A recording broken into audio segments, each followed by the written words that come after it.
In a hotfix this morning, Tempoross just received a loot buff, which was well needed, but in this video we're actually going to be showcasing the loot from 50 total kills, which turned out to be 190 reward permits inside of the pool.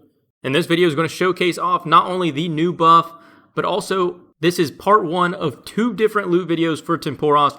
This one being 50 total kills while cooking the fish, and the next one's going to be out in a few days, which is going to be 50 kills while not cooking. Hopefully, which will help to answer the question of whether you should cook or not. We're going to compare the XP rates, the points, and ultimately the overall loot you can expect. But this video is also now kind of a double whammy because they did just buff the loot, so it's going to showcase the buff as well as the loot you can expect if you do cook your fish. But first off, let's go ahead and start out with the XP rates. At 86 fishing, I was getting 50k fishing XP per hour while cooking all of my fish. And on top of that, I was also getting 3.8k cooking XP. But overall, these 50 kills took about 6.5 hours. We got a total of 323k fishing XP and 25k cooking. And on average, each game took about 8 minutes. We received 4,062 points and 3.91 reward permits per game. Those are probably some of the most important statistics to consider going into the part 2 of this looting series. And I'm definitely interested to see how it stacks up in comparison to not cooking with the total XP rates along within the points and permits per game. Those are honestly probably the three biggest factors in determining whether you should cook or not.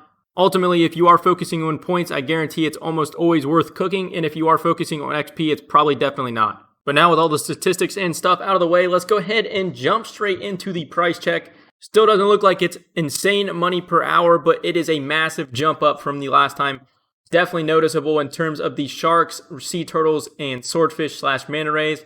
I also got, I would assume, pretty lucky this time. We received 2,626 total spirit flakes from all 190 of the reward permits, along with 45 soak pages. Unfortunately, I still have yet to get any unique from Tempoross yet, but we're going to keep going at it. And hopefully from the next 50 kills without cooking, we do ultimately get lucky and at least pick up one. But before we do the price check, we're actually going to open all 8 of these caskets. Nothing should be too crazy from these except for like a couple rune items and some jewelry. Definitely not terrible at all from those either. But now with that, let's go ahead and do the overall price check from all 50 kills and 190 reward permits. And we get 1.3 mil. Hey, somebody just picked up a little tiny temper. Hopefully I do pick up that pet as well. I'm a big fan. But with 1.3 mil over the stretch of about 6.5 hours, that gives us, I believe, around 200k GP an hour, along with about 26k GP per kill. So not terrible, and definitely a massive jump up from prior to the buff. And ultimately, they did a pretty solid job of not over buffing it as well.